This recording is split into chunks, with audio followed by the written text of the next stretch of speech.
Smithfield Town Council is now called to order. July 15, 2019 at 6:45 p.m. First item is the prayer and pledge. Madam Clerk. Lord, assisted by Holy Spirit of counsel are those of us serving in positions of authority and responsibility. I pledge allegiance To the flag of the United States of America and to the republic for which it stands, one nation, under God, indivisible, with liberty and justice for all.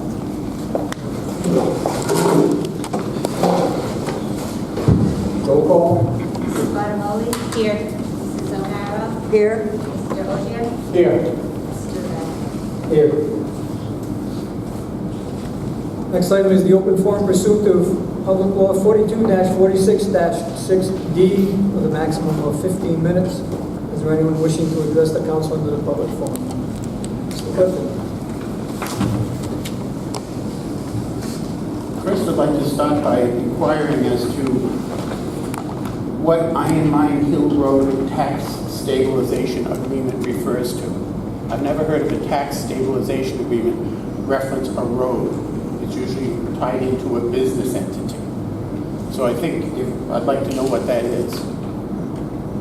It's an agreement that was submitted to us, and that's how it was submitted in regards to Iron Mine Hill Road Tax Stabilization Agreement. Well, who's the company? It's, the attorney is from Mancini Carter, and I believe it's Green Construction. So it's Green Energy. So shouldn't this say Green Energy Tax Stabilization Agreement so all the public is aware of who's being given a tax stabilization agreement? I think this is inadequate posting according to the Open Meetings Act, I'd say, because no one in their right mind in this town who reads this would be able to figure out what the Iron Mine Hill Road Tax Stabilization Agreement is. It's never been referred to as the Iron Mine Hill Road Solar Array. It's the Green Energy Solar Array. And I point out that in the past, when you did a tax stabilization project, it was for the benefit of, you actually advertised it in March 19th.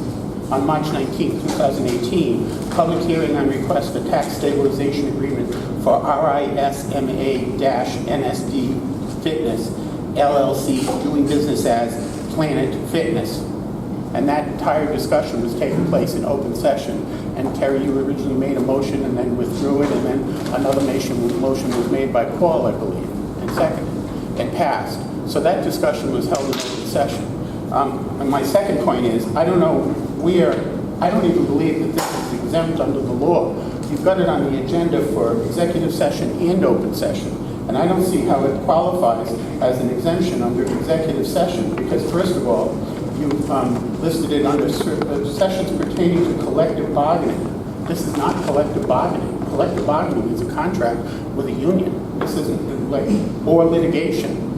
There's no litigation that I'm aware of. Have you been notified that Green Energy is suing you for something?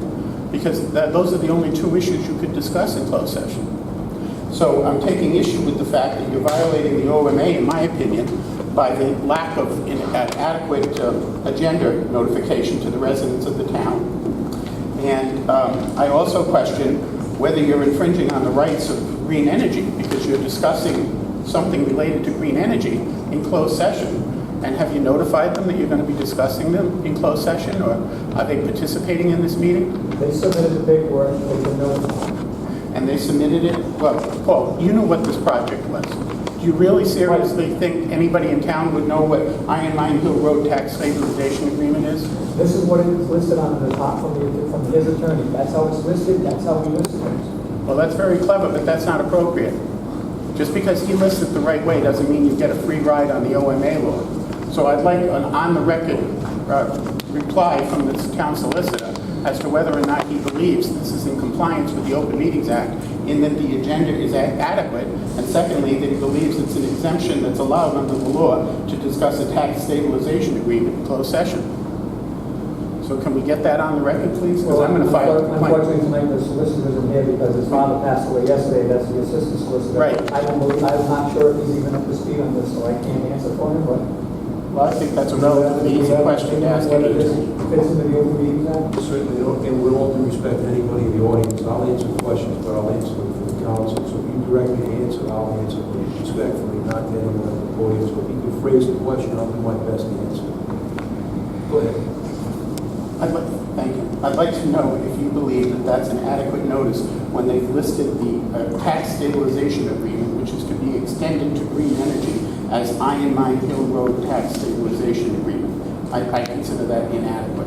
Right. With respect to the notice itself on its face, when you put Iron Mine Hill Tax Stabilization Agreement, and you have that advertised on executive session as Iron Mine Hill Road Tax Stabilization Agreement, that's enough to bring it into executive session if it meets one of the categories. Here, my understanding is potential litigation. That's enough to bring it in to have a discussion.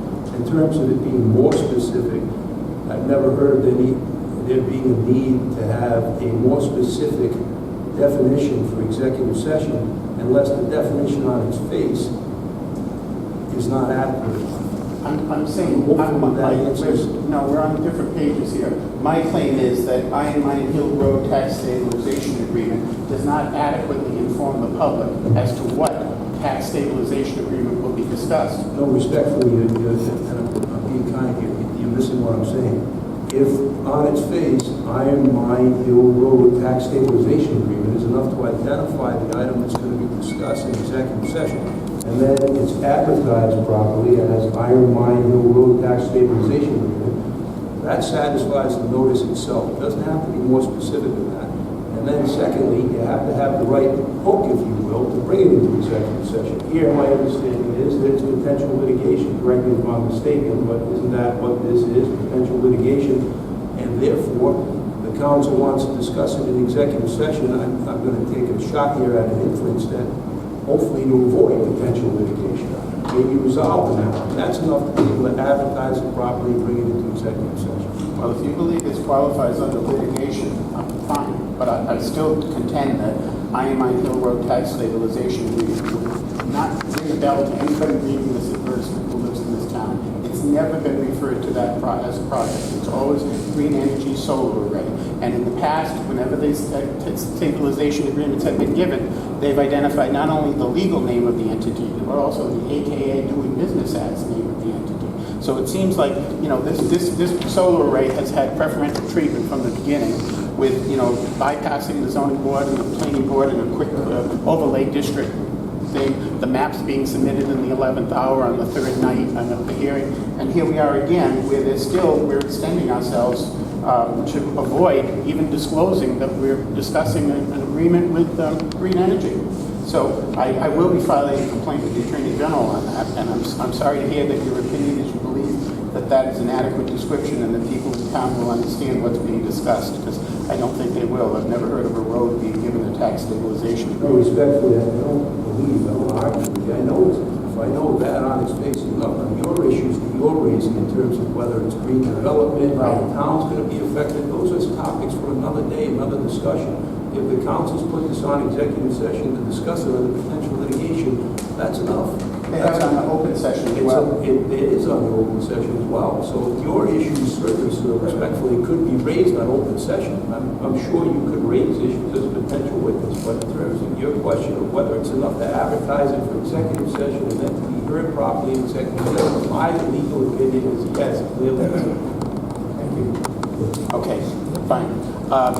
The second comment, at the last meeting when you adopted your budget, you allowed Mr. Yazbek to make comments, and I'd like to offer some information that contradicts his claims that the commercial and tangible properties have been treated unfairly, particularly the commercial I think he spoke about. If you look at the tax rates historically since FY 2008 to FY 2019, the residential rate went up by 41.8%. The commercial rate went up by 24.5%. So if you want to talk about being equitable and being fair, then, you know, maybe the tide should have turned in favor of the residents and the residential rate going down lower, because the commercial have already been given a nice discount. They haven't borne the increases that we've borne over the past, since 2008. So, you know, I take exception with how that came about, that he was even allowed to speak. I think that was definitely that evening an attempt to circumvent the intent of the Open Meetings Act. You simultaneously posted an agenda that you knew had no open forum on it, and simultaneously invited friends to come and speak in favor of or against the particular item. That's, if you intended to open it up to the floor to everybody, then it should have been advertised as open forum for everybody, not just for I some. didn't invite anybody to the meeting, just for the record, Mr. President. I did not invite one single person. I think to the that town meeting. solicitor did, and he was well, the town administrator did, and he was well aware of what was on the agenda. So I take issue with that. But secondly, Mr. Yazbek also said that they had never looked at the tax rates individually while he was on the council. I have the minutes, it's very brief, but it's in the minutes, and I recall the meeting, that's why I looked it up in the minutes, from June 20th, 2013. And the minutes state, Mr. Yazbek had compiled 5 scenarios of the tax effects with various tax rates, but the council president did not consider them. And that brings me to point 2. I remember at that meeting, because I was on the budget committee at the time, Mr. Yazbek did propose, he had a scenario of 5 different rate distributions and the impact of the budget on each rate in different budget scenarios. And he was ruled out of order by the president of the council because your bylaws require that anything that you're going to act on that evening, that information has to be given to you in your packet.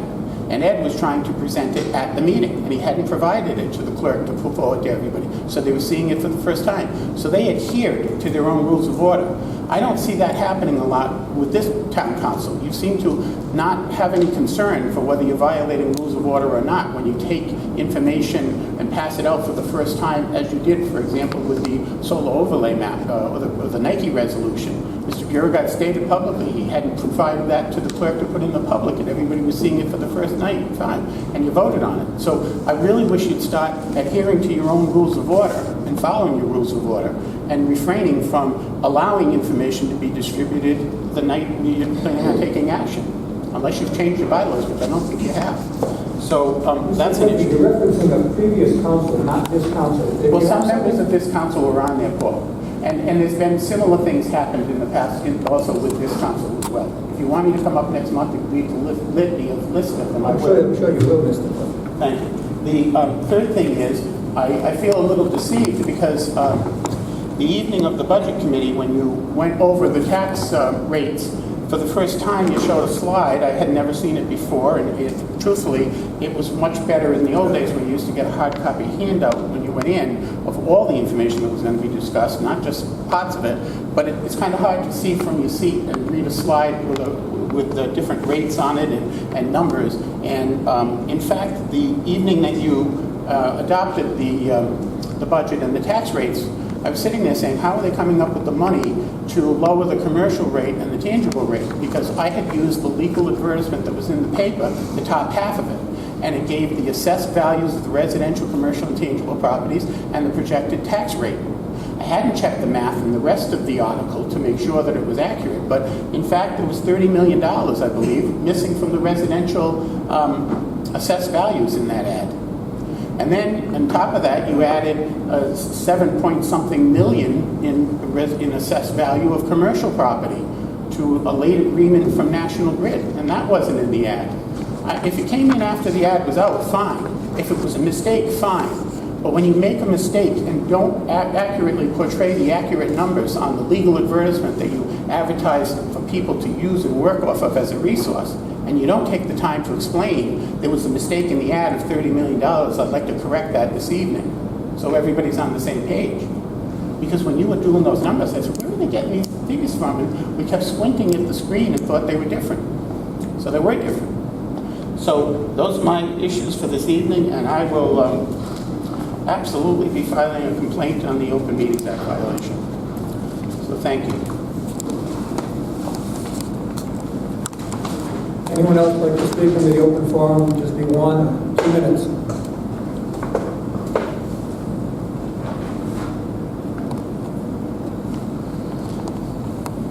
Hello. State your name and your address for the record. Michael Davis, 151 Douglas Pike. I just wanted to just thank you guys for the work you guys did with the budget. I think it was a tough budget with all the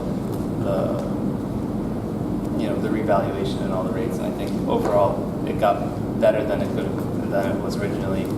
So I was happy with that. I am disappointed with what happened at the special meeting. I was really disappointed that the town administrator invited guests that agreed with his point of view to a meeting that had no open forum and, wanted to basically create one with Mrs. Bartimoli's request. I thought that was really bad government. I think the others that denied that, I know other people would have attended that meeting if they knew they could speak. So that's truly bad government, and I hope it was just a lapse in judgment, and that won't happen anymore. Then I wanted to talk about one other thing where I've heard a lot, with 3 meetings that I've attended recently, there's a lot of talk of the business rate needs to be lower because the evaluations aren't raising as much. Mr. Yazbek testified at the special meeting saying that the reason our commercial rates went up only a third as much as our residential rate is solely because we have a split rate and the commercial rate's higher. I mean, that might be one part of it, but I think we need some kind of study, and I believe it's on the agenda tonight, so I hope you guys will consider it. We need to figure out, what really caused the housing rates to go up. My opinion is the recovery from the recession we had in 2008, where prices crashed. We have retail dying now, where Payless is going out of business, Dress Barn's filing bankruptcy. That's just lowering demand for commercial property. So there's a lot of different factors that would cause commercial rates not to appreciate as much as residential rates. So I'm not sure that providing a tax cut, like we were going to do this year to the commercial rates, would really grow our business property values. I really don't believe that Walmart would have gone up 15% in value instead of 1% just because our commercial rate was a little lower. So I really hope that you guys will review all that information. Let's get down to what's causing businesses not to grow as much as residential rates, and think of some of the things I said. So that's all I had to say, so I appreciate your time. Thank you. Paul, could I just ask if everybody got the email I sent today? Harry was the only one who responded.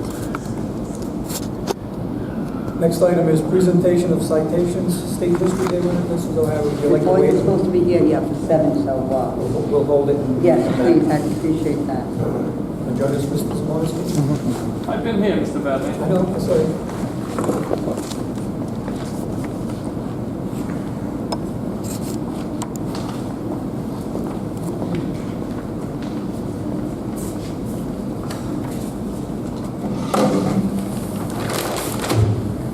Next item on the agenda, I would entertain a motion to recess into executive session under Rhode Island General Law 42-46-5A2, sessions pertaining to collective bargaining or litigation, or work sessions pertaining to the same.